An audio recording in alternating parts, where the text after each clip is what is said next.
Yo, what up? It's Casper. Today's video, I'm going to be talking about the movie Fire in the Sky. Fire in the Sky is a 1993 film rated PG-13 and it's an hour and 49 minutes. Directed by Robert Lieberman. I just want to give a shout out to Billy. Thank you, Billy, for this recommendation. You hit me on the DM on Instagram, so DMs are welcomed on IG. This movie is based on a true story, based off a book as well. Experiences of what this person went through. Alien abductions are absolutely an interesting story and interesting time whenever you get in conversations with people talking about that. But this movie is about a group of loggers based in Arizona, and this is in 1975. It's an abduction with those people going out to work, and the group of loggers see one of their friends get attacked by a UFO, and the other people who didn't get attacked by the UFO, they end up going back to their small town. Authorities, the whole town, they don't believe their story. They think that this group of loggers who survived killed the one friend who didn't come back. The co-workers are doing everything they can to cooperate with authorities to let people know the story they're telling is true. They deal with a lot of arguments and deal with a lot of emotional tensions in this movie, and you could see that the co-workers and the friends are just trying to make sure that everyone understands that they're not lying and their friend really got abducted by a UFO. That's what the movie is about.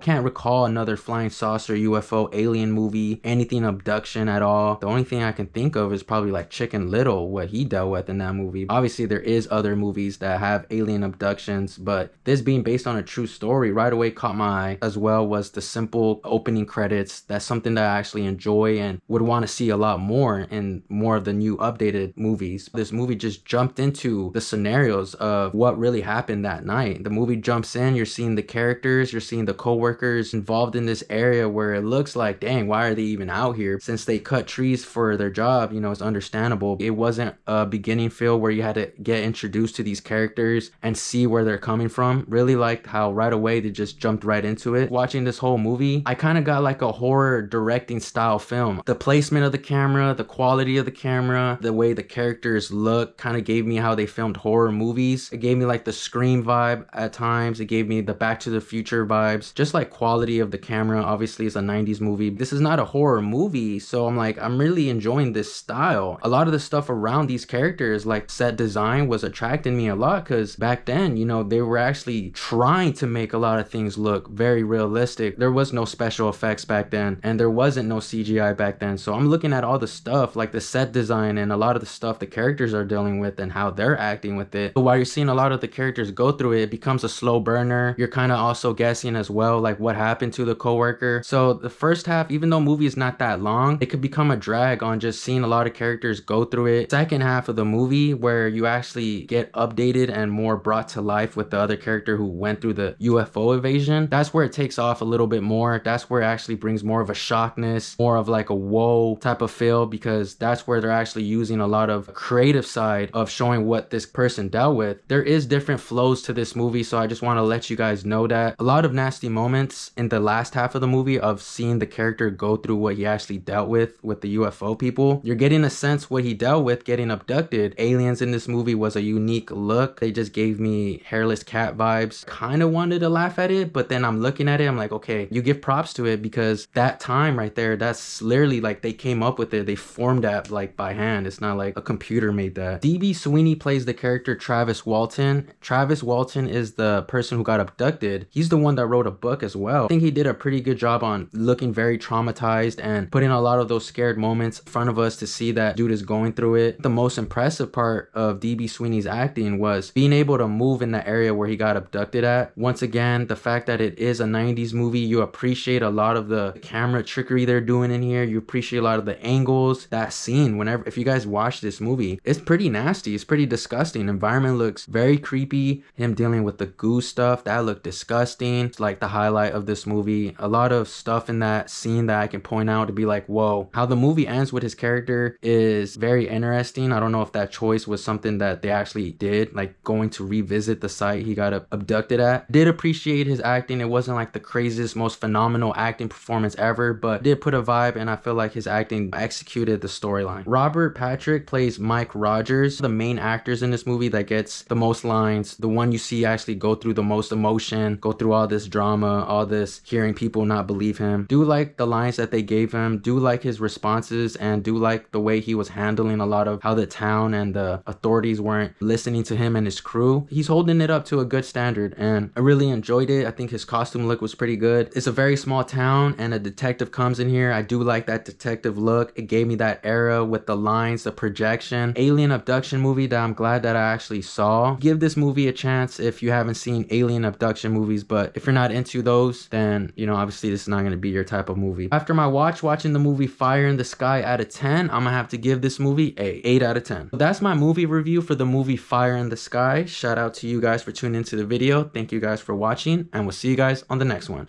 Peace, y'all.